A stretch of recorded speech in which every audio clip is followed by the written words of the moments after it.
Welcome friends, நீங்கள் பார்த்துக்கிட்டு இருக்கிறது கேட்கம் தமிழ் யூடியூப் சேனல். நான் உங்கள் நண்பன் பிரபாகரன்.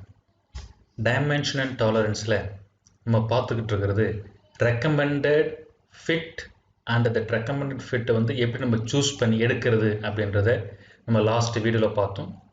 இந்த வீடியோவில் 2 எக்ஸாம்பிள்ஸ் எடுத்துக்கிட்டு அந்த 2 எக்ஸாம்பிளை அனலைஸ் பண்ணி நம்ம எப்படி ஃபிட்டை சூஸ் பண்ணுறது, என்ன விதமான ஃபிட்டுக்கு என்ன விதமான whole and shaft combination choose பண்ண போகிறோம் அப்படின்றத நான் இந்த வீடியோவில் உங்களுக்கு 2 எக்ஸாம்பிள் சொல்ல போகிறேங்க. ஓகேங்களா? ஃபர்ஸ்ட் எக்ஸாம்பிள், இது ஒரு அசம்பிளி டயக்ராம். இந்த அசம்பிளி டயக்ராமில் நம்ம டைமென்ஷன்ஸ்லாம் பார்க்குறோம். ஷாஃப்ட் டயாமீட்டர் 30, ஸ்லீவ் 40, அப்புறம் பேரிங்ஸு. ஸோ ஒவ்வொரு டயக்ராமும் கொடுத்துட்டாங்க. இப்போ ஷாஃப்டும் ஸ்லீவும் என்ன விதமான ஃபிட்டிங்ஸில் வரும், அந்த ஃபிட்டிங்க்கு ஏற்ற மாதிரி நம்ம என்ன பண்ண போகிறோம், சூஸ் பண்ண போறோம். ஷாஃப்ட் ஹோல் காம்பினேஷன்ஸ் என்ன வந்து இதான் கொடுத்துருக்காங்க பாருங்க. A lever keyed to a shaft supported in a sleeve bearing is shown in figure.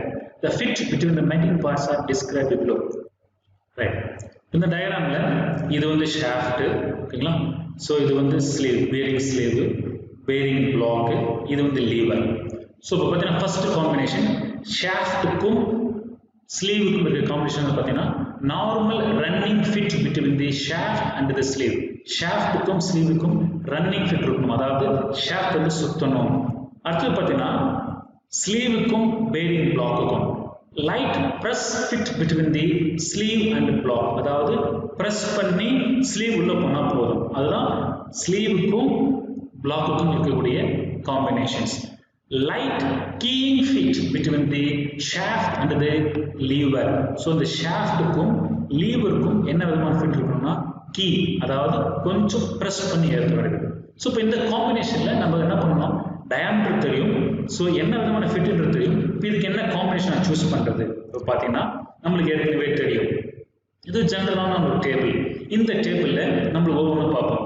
Normal running fit. இப்போ நார்மல் ரன்னிங் ஃபிட் எங்க இருப்பாங்க, 4th one normal running fit H7 F7 H8 F7 ரெண்டு combinations இருக்கு. எதெல்லாம் நம்ம choose பண்ணிக்கலாம். ஓகேங்களா? அதே மாதிரி light pressing fit. Light pressing fit பார்த்தீங்கன்னா நம்பர் 10 பார்த்தீங்கன்னா ஒரே ஒரு காம்பினேஷன் தான் இருக்கு, H7 P6. Light keying fit, light keying fit பார்த்தீங்கன்னா நம்பர் 8ல ஒரே காம்பினேஷன் தான் K6 H7, அதாவது H7 K6. அப்போ எல்லாத்துக்குமே இந்த டேபிள் நம்ம சிம்பிளா கண்டுபிடிச்சிட முடியும். இதுதான் என்ன பண்றோம், நம்ம டைரக்டா கொண்டு போயிட்டு நம்ம டிராயிங்ல ஸ்பெசிஃபை பண்றோம். H8 F7, அதாவது H8 F7 ப்ரிஃபர்டா எடுத்துக்கிறாங்க. ஓகேங்களா? இது ஏன் H7 F7 எடுக்கல, அடுத்த ஒரு எக்ஸாம்பிள் உங்களுக்கு கிளியரா சொல்றேன் இது ஏன் எடுக்கல அப்படின்றது. ஓகேங்களா? இப்போ எடுத்துக்கிறது H8 F7 எடுத்துக்கிறாங்க. ரைட். அதே மாதிரி பாத்தீங்கன்னா ஸ்லீவுக்கும் பிளாக்குக்கும் பார்த்தீங்கன்னா H7 P6. So H7 P6 light pressing fit வந்துருச்சுங்களா? அதே மாதிரி பார்த்தீங்கன்னா இங்க பாருங்க H7 K6. ஷாஃப்ட்டுக்கும் இந்த லீவருக்கும் இருக்கக்கூடிய ஃபிட்டு பார்த்தீங்கன்னா கீ ஃபிட் பார்த்தீங்கன்னா H7 K6. ஸோ இப்படிதான் நம்ம டிராயிங்ல ஸ்பெசிஃபை பண்ண போறோம். ஓகேங்களா? ரைட். இது ஒரு எக்ஸாம்பிள். இதே மாதிரி ஒன் மோர் எக்ஸாம்பிள் பார்க்கலாம். இங்க பாருங்க, ஒரு சின்னதா ஒரு ஜர்னல் பேரிங். ஸோ இந்த பேரிங் பற்றி நம்ம எல்லாரும் படிச்சிருக்கோம். ஸோ இது ஸ்லீவ் அல்லது புஷ் நம்ம சொல்லுவோம். இது பேரிங்ல ஒரு ஹோல் பாருங்க, இது ஹோல். இதுக்குள்ள நம்ம என்ன பண்றோம், இந்த புஷ் உள்ள கூட நம்ம கனெக்ட் பண்றோம். ஓகேங்களா? ஸோ இதுக்கு பேர், இந்த அசம்பிளி பேர் தான் ஜர்னல் பேரிங். அதாவது ஜர்னல் பேரிங் சொல்லலாம் அல்லது த்ரஸ்ட் பேரிங் சொல்லலாம். ஓகேங்களா? ரைட். இப்போ journal bearing consist of bronze bush, அதாவது இந்த புஷ் பிரான்ஸ்ங்க, of diameter 100 mm fitted into a housing and a steel shaft of 50 mm diameter running in the bush with oil as lubricant. அதாவது பார்த்தீங்கன்னா இந்த புஷ்னுடைய internal diameter of whole பார்த்தீங்கன்னா 50 mm, ஏன்னா அதுக்குள்ள 50 mm diameter shaft போக போகுது. Right. அதுக்கப்புறம் பார்த்தீங்கன்னா outer diameter of the bush, அதுவும் இந்த ப்ளூ கலர் இருப்பாருங்க பேரிங்ஸ். ஓகேங்களா? இந்த பேரிங் டயாமீட்டர் 100. இதுதான். இப்போ என்ன கொடுத்துருக்காங்க, டிட்டர்மைன் தி ஒர்க்கிங் டைமென்ஷன் கண்டுபிடிக்கணும். எதுக்கு, போர் ஆஃப் தி ஹவுஸ். போர்னது ஹோல். இந்த ஹவுசிங் உடைய ஹோல், அதாவது ப்ளூ கலர் இருப்பாரு, அதனுடைய ஹோல் என்ன இருக்கும், அதனுடைய ஹோல் சைஸ் 100 தெரியும். பட் அதனுடைய டாலரன்ஸ் என்ன, ஓகேங்களா? ஸோ அதில் காம்பினேஷன்ஸ் என்ன அப்படின்னு கண்டுபிடிக்கணும். அப்புறம் புஷ் அண்ட் ஷாஃப்ட். ஸோ இதுதான் புஷ். இந்த இடத்துல புஷ்ஷுக்கும் ஷாஃப்ட்டுக்கும் என்ன ரிலேஷன்ஸ் வரும்? இங்கே பார்த்தீங்கன்னா தெரியும், இந்த ஸ்லீவ் அதாவது நம்ம போர் இங்கே இருக்கு பாருங்க, இந்த டயக்ராம் அனிமேஷன் பார்த்தீங்கன்னா நமக்கு தெரியும். இந்த போர் இந்த இடத்துல இருக்கக்கூடிய ஃபிட் என்ன, அது ஃபர்ஸ்ட் கேட்குறாங்க. செகண்ட் பார்த்தீங்கன்னா ஷாஃப்ட்டுக்கும் இந்த ஸ்லீவுக்கு கூடிய ஃபிட் என்ன, இதுதான் கொஸ்டின். இதில் எந்த டேட்டாவும் கிடையாது எக்ஸப்ட் டயாமீட்டர். இப்போ எப்படி சூஸ் பண்ணுறது? இப்போ நம்ம தான் அனலைசிஸ் பண்ணணும், ஓகேங்களா? As a design engineer, mechanical engineer, we know ஒவ்வொரு பார்ட்ஸும் என்ன விதமான பர்ஃபார்மன்ஸ் கொடுக்க போகுதுன்றது, ஓகேவா? ஒன் பை ஒன்னாக பார்க்கலாம் பாருங்க. இப்போ ஃபர்ஸ்ட் எடுத்துக்கிறேன். ஃபர்ஸ்ட் என்னது? பிரான்ஸ் புஷ்ஷும் ஹவுசிங். பாருங்க, இது வந்து ஷாஃப்ட், இது வந்து பிரான்ஸ் புஷ், இது வந்து ஹவுசிங். இப்போ ஃபர்ஸ்ட் நம்ம பார்க்க போகிறது இந்த பிரான்ஸ் புஷ்ஷும் ஹவுசிங், இந்த இடைப்பட்ட இருக்கக்கூடிய ஃபிட்டிங் என்ன இருக்கும். இப்போ ஃபர்ஸ்ட் பார்த்தீங்கன்னா இதில் எது ஹோலா எடுத்துக்கிறது, எது ஷாஃப்டா எடுத்துக்கிறது. இப்போ பார்த்தீங்கன்னா பேரிங் ஹவுஸ் வந்து ஹோலா தான் இருக்கும். அப்போ இதுதான் ஹோல். அப்போ ஹோல்ன்றது வந்து ஹவுசிங். ஷாஃப்ட்னு பார்க்க போனால் இந்த இடத்துல என்னது? புஷ் தான் உள்ள போக போகுது. அப்போ அதுதான் ஷாஃப்ட். அப்போ புஷ் வந்து ஷாஃப்ட். அது என்னது? France material. ஃபைன். அப்போ எது ஷாஃப்டா எடுத்துக்கணும், எது ஹோலா எடுத்துக்கணும் நம்ம தெளிவாக தெரிஞ்சிட்டோம். அப்புறம் இந்த ஹோல் என்ன பர்ஃபார்மன்ஸ் பண்ண போகுது? இது மூவ் ஆக போதா?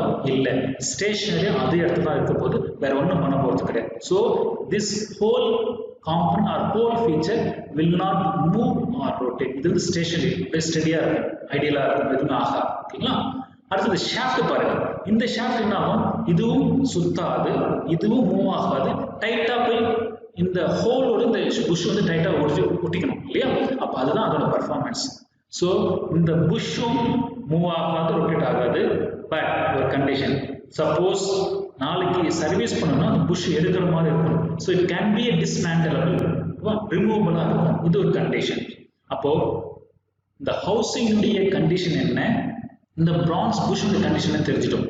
இது ரெண்டுமே எப்படி சேர்ந்து ஒர்க் ஆக போகுதுன்னு பார்த்தீங்கன்னா லூஸா இருக்கக்கூடாது. ஏன்னா ஷாஃப்ட் சுத்தும் போது இந்த பேரிங், ஷாஃப்ட் சுத்தும் போது இந்த பிரான்ஸ் புஷ் சுத்தக்கூடாது, ஒரு கண்டிஷன். அதே மாதிரி பார்த்தீங்கன்னா பிரான்ஸ்ன்றது மெட்டல், இந்த ஹவுசிங்ன்றது மெட்டல். ஸோ பிரான்ஸ் அது ஸ்டீலா இருக்கலாம். ரெண்டுமே டைட்டா பிடிக்கணும், அது இன்டர்ஃபரன்ஸ் ஃபிட்டா தான் இருக்கும். இப்போ நான் பேசிட்டு இருக்கிறது புஷ்ஷும் ஹவுசிங் ரெண்டுமே டைட்டா பிடிக்கணும்னா அது இன்டர்ஃபரன்ஸ் ஃபிட்டா மட்டும்தான் இருந்தா முடியும். அப்போ நம்ம என்ன தெரிஞ்சிச்சு? இது இன்டர்ஃபரன்ஸ் ஃபிட்னு முடிஞ்சிச்சு. அப்போ இன்டர்ஃபரன்ஸ் ஃபிட்ல போயிட்டு இந்த கண்டிஷன்ஸ் நம்ம லிஸ்ட் அவுட் பண்ணிருக்க கண்டிஷன்லாம் எது சாட்டிஸ்ஃபை ஆகுதோ அதை நம்ம சூஸ் பண்ணிக்க போறோம், ஓகேங்களா? ரைட், பாருங்க.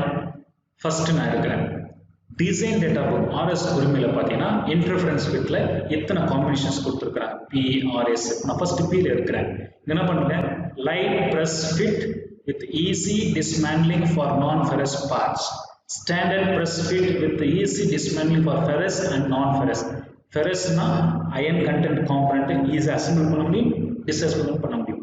R இருக்க கூடாதா? பாருங்க, medium press fit with easy dismantling for ferrous parts, light dry fit with easy dismantling for non-ferrous parts. இது non-ferrous parts மட்டும்தான். பட் நம்ம புஷ் வந்து ferrous parts, அப்போ நான் இதை யூஸ் பண்ண முடியாது. அப்போ இதுதான் யூஸ் பண்ண முடியும். இது ஃபெரஸ் யூஸ் பண்ணிக்கலாம், நான் ஃபெரஸ் யூஸ் பண்ணிக்கலாம். சூப்பர் பெட்டரா இருக்குது. அப்போ இதுல வந்து வரக்கூடியது எல்லாமே எனக்கு சூட்டபிளா இருக்கிறதுனால இப்போ நான் எடுத்துக்கிறேன். அப்போ பார்த்தீங்கன்னா H6P5 ஒரு காம்பினேஷன், H7P6 செகண்ட் காம்பினேஷன், ரெண்டு காம்பினேஷன்ஸ் எனக்கு கிடைக்குது. இதுல எதை நான் சூஸ் பண்றது? இங்க ரெட் மார்க் கொடுத்துருக்காங்க பாருங்க, அது செகண்ட் சாய்ஸ். ஃபர்ஸ்ட் சாய்ஸ் வந்து H7P6. இன்னும் ஃபர்தரா டிஃபைன் பண்ணலாம் பாருங்க, ரெண்டு காம்பினேஷன் உங்களுக்கு கிடைச்சிருக்கு, ஓகேவா? ரைட், இப்போ நான் என்ன பண்றேன், டிசைன் டேட்டா புக்ல போயிட்டு அந்த காம்பினேஷன்ஸ் லைட் பிரஸ் ஃபிட்ல பாருங்க, H7P6 நார்மல், H7P5 ஃபைன். இப்போ ஃபைன் அப்படின்றது வேணாம். ஃபைன் அப்படின்னா ரொம்ப க்ளோஸ் டிவியேஷன்ஸா இருக்கும், மேனுஃபேக்சரிங் பாயிண்ட் ஆஃப் வியூல வந்து ரொம்ப அது டீடியஸா இருக்கும் ஒர்க். அப்போ எப்பவுமே நார்மல் எடுக்கிறது பெஸ்ட். அப்போ H7P6ன்றதை நான் சூஸ் பண்ணிக்கிறேன், ஓகேங்களா? ஸோ ரைட், அப்போ நம்மளுடைய செலெக்ஷன் வந்து என்னது, H7P6 வந்து எதுக்கு, புஷ்ஷுக்கும் பேரிங் ஹவுசிங்கும். பாயிண்ட் நம்பர் 1 முடிஞ்சிச்சு. இப்போ பாயிண்ட் நம்பர் 2 வரும். பாயிண்ட் நம்பர் 2ன்றது அது ஷாஃப்டும் புஷ்ஷும். இங்க பாருங்க, புஷ் ஐடியலா இருக்கும், ஷாஃப்ட் மட்டும் தான் சுத்த போகுது, ஓகேவா? அப்போ இதுல எது ஹோல் பார்ட், எது ஷாஃப்ட் பார்ட்? ஹோல்ன்றது என்னது, இதுல பார்த்தீங்கன்னா புஷ் தான் நம்மளுக்கு ஹோலா இருக்கும், ஷாஃப்ட்ன்றது ஷாஃப்ட் தான் இருக்க போகுது. ஏன்னா ஷாஃப்ட் சாலிட் ஷாஃப்ட் உள்ள போக போகுது, ஓகேங்களா?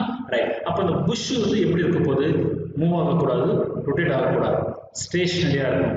அது கண்டிஷன் நம்பர் 1. ஷாஃப்ட் வந்து உள்ள போகணும், தேவைப்படும் வெளியே வரணும், ரொட்டேட்டே ஆகணும். ஓகேங்களா? ஸோ இதுதான் நம்மளுக்கு தேவைப்படக்கூடியது.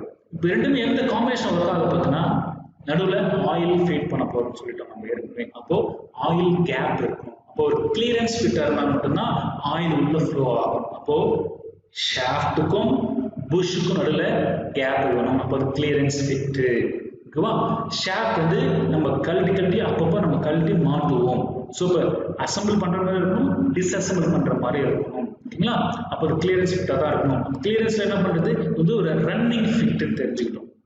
அப்போ பாருங்க, ஒரு மெக்கானிக்கல் இன்ஜினியரா இருக்கு, நம்ம என்ன பண்றோம், காம்பவுண்ட் வச்சு நம்ம அனலைஸ் பண்ணணும், பிரைன் ஸ்டார்மிங் பண்ணணும். இது எப்படி ஒர்க் ஆகும், என்ன விதமான ஒர்க் ஆகும், எது ஷாஃப்ட் எது ஹோல நம்ம டிசைட் பண்ணிட்டு அதுக்கேற்ற மாதிரி நம்ம டேட்டா அரைவ் பண்ணிட்டு இப்போ நம்ம என்ன பண்றோம், RS புக்ல இருக்கக்கூடிய காம்பினேஷன்ஸ் சூஸ் பண்றோம்.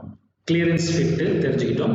கிளியரன்ஸ் ஃபிட்ல பார்த்தா எத்தனை காம்பினேஷன், எது நம்ம சூஸ் ஆகும் பார்த்தீங்கன்னா இங்க இருக்கிற பாருங்க, normal running fit, easy running fit ரெண்டு இருக்குது.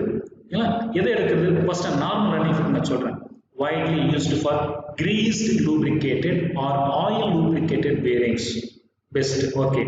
No substantial temperature difference are encountered. இதுல வந்து டெம்பரேச்சர் எந்த பாயிண்ட்ல வந்து நமக்கு டிஸ்டர்பன்ஸ் ஆக போறது கிடையாது. Typical applications are gearbox, shaft bearing and bearings of small electrical motors pumps. So perfect-ஆ இருக்கு.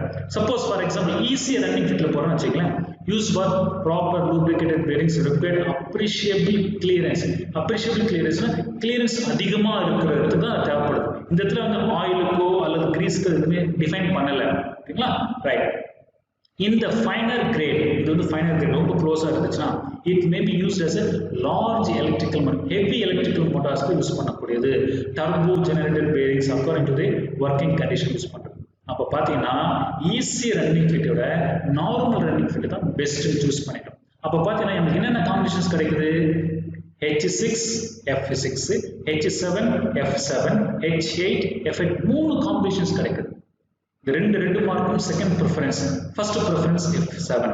ரைட். இது வச்சுக்கிட்டு நம்ம என்ன பண்ண முடியாது, டிசைட் பண்ண முடியாது. அதுக்கு என்ன பண்றேன்னா டிசைன் டேட்டா புக்ல நான் எடுக்கிறேன். டிசைன் டேட்டா புக்ல நான் என்ன பண்றேன், காம்பினேஷன் சூஸ் பண்றேன். காம்பினேஷன் அது நார்மல் ரன்னிங் ஃபிட்ல பாருங்க, நார்மல் எது H7 F7 இது எடுக்கிறது தான் பெஸ்ட். கோர்ஸ் வேணா ஃபைன் வேணாம். கோர்ஸ்னா ரொம்ப ஓப்பனா இருக்கும் டிவியேஷன்ஸ், ஃபைனா ரொம்ப க்ளோஸா இருக்கும். ரெண்டுமே வேணா நான் நார்மல் எடுத்துக்கிறேன். இப்போ நார்மல் அப்படின்றது H7 F7. அப்போ ஷாஃப்ட்டுக்கும் புஷ்ஷுக்கும் இருக்கக்கூடிய காம்பினேஷன் கண்டுபிடிச்சிட்டோம். ஃபர்ஸ்ட் ஹவுசிங்க்கும் புஷ்ஷுக்கும் இருக்கக்கூடியது H7P6. ஓகேங்களா? அப்போ என்ன பண்றோம், housing bush in a combination diameter 100 diameter. அதான் 100 diameter of hole in the housing. Housing hole எவ்வளவு இருக்கு, 100 mm இருக்கு. அப்போ 100 diameter 100 H7P6. அப்புறம் பார்த்தீங்கன்னா புஷ்ஷுக்கும் ஷாஃப்ட்டுக்கும் பார்த்தீங்கன்னா என்ன சைஸ் பார்த்தீங்கன்னா H7 F7. அப்போ ஷாஃப்ட் டயாமீட்டர் எவ்வளோ 50 mm சொல்லிட்டாங்க. அப்போ டயாமீட்டர் 50 H7 F7 கண்டுபிடிச்சிட்டோம். அடுத்தது என்ன கேட்காங்க பாருங்க, டிட்டர்மைன் தி ஒர்க்கிங் டைமென்ஷன் கேட்குறாங்க. டைமென்ஷன் கண்டுபிடிக்கணும். அப்போ H7க்கு என்ன டாலரன்ஸ் வேல்யூ வரும், P6க்கு என்ன வரும், இங்கே H7 F7 என்ன வரும் கண்டுபிடிக்கணும். இதை எந்த கண்டுபிடிக்கிறது, GD&T டேபிள். இந்த டேபிள் வந்து எப்படி கண்டுபிடிக்கணும் ஏற்கனவே நமக்கு தெரியும் இல்லையா. இப்போ டயாமீட்டர் 100, ஓகேங்களா. இப்போ ஒர்க்கிங் டைமென்ஷன் கண்டுபிடிக்க போகிறோம். diameter 100 H7P6. So diameter 100ல H7. So plus 35 0. இப்போ பார்த்தீங்கன்னா உங்களுக்கு இது வந்து lower deviation 0, upper deviation 35. அப்போ maximum size of hole, minimum size of hole நம்ம கண்டுபிடிச்சிட்டோம். ஸோ இப்போ அதுலேருந்து நம்ம hole working dimension தெரிஞ்சிச்சு. அதே மாதிரி shaft diameter 100க்கு என்ன வரும் பார்த்தீங்கன்னா P6 சொல்லிட்டோம். அப்போ minimum deviations 37, maximum deviations 59. அதெடுத்து நீங்க ஆட் பண்ணீங்கன்னா உங்களுக்கு minimum size of the shaft, maximum size of shaft கண்டுபிடிச்சிட்டோம். ஓகேங்களா? சோ இந்த காம்பினேஷன்ல shaft உடைய deviations, ரைட்? இது வந்து கண்டிஷன் நம்பர் 1 க்கு, அதாவது ஹவுசிங்க்கும் புஷ்ஷுக்கும் இருக்கக்கூடிய காம்பினேஷன். நெக்ஸ்ட் பாத்தீங்கன்னா புஷ்ஷுக்கும் ஷாஃப்ட்டுக்கும் வரக்கூடிய ஒர்க்கிங் சைஸ் என்ன, diameter 50 H7.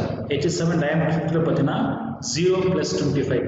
So lower deviation 0, upper deviation 25. அப்ப ரெண்டு ஆட் பண்ணினா உங்களுக்கு maximum size of hole, minimum size of hole for 50 diameter தெரிஞ்சிரும். அதே மாதிரி F7க்கு நம்ம என்ன பண்ணலாம் கண்டுபிடிக்கலாம். F7 வரும்போது பாத்தீங்கன்னா -25 -50. அப்போ lower deviations வந்து -50, upper deviations வந்து 25 நீங்க ஆட் பண்ணீங்கன்னா ஸோ இதுதான் நம்ம வந்து ஒர்க்கிங் டைமென்ஷன்ஸ் கண்டுபிடிச்சிருக்கிறோம். சரி நண்பர்களே, இப்போ இந்த 2 எக்ஸசைஸ் மூலமா சிம்பிளா நம்ம வந்து காம்பவுண்ட் ஒர்க்கிங் பர்ஃபார்மன்ஸை வச்சு அதை எப்படி ஒர்க் பண்ணணும்னு தெரிஞ்சுக்கிட்டு நம்ம அதை பேஸ் பண்ணி கிளியரன்ஸா இன்டர்ஃபரன்ஸா டிரான்சிஷனா அதுக்கேற்ற மாதிரி காம்பினேஷன் எப்படி சூஸ் பண்றது தெரிஞ்சுக்கணும். இதே தாங்க இன்னைக்கு இண்டஸ்ட்ரியில் யூஸ் பண்றாங்க. இதே டேபிள் இதே மெத்தடை ஃபாலோ பண்ணி நீங்க எந்த விதமான காம்பனண்ட்டுக்கும் என்ன சைஸ்க்கு நீங்க ஈஸியாக கண்டுபிடிக்க முடியும். ஓகேங்களா? இந்த வீடியோ உங்களுக்கு ரொம்ப பயனுள்ளதாக நினைக்கிறேன். உங்களுக்கும் பயனுள்ளது, உங்க நண்பர்களுக்கும் பயனுள்ளதாக நினைச்சீங்கன்னா இதை அவங்களுக்கும் ஷேர் பண்ணுங்க. சப்ஸ்கிரைப் பண்ண நண்பர்கள் சப்ஸ்கிரைப் பண்ணுங்க. உங்களுக்கு மேலான டவுட்ஸ் கமெண்ட்ஸ் எது இருந்தாலும் கீழே எனக்கு டிஸ்கிரிப்ஷன்ல கொடுங்க, கமெண்ட் பாக்ஸ்ல கொடுங்க. ஓகேங்களா? நம் தாய்மொழியாம் தமிழ் மொழியில் கற்போம், பொறியியலில் ஒரு புரட்சி செய்வோம். நன்றி, வணக்கம். அடுத்த வீடியோவில் நமக்கு மேல இருக்கு பாருங்க, deviations to go side, deviations to no go side, go side, no go side, red number, black number இதெல்லாம் என்னது அப்படின்றத அடுத்த வீடியோவில் நான் உங்களுக்கு விளக்கத்தோடு சொல்ல போறேன். நன்றி.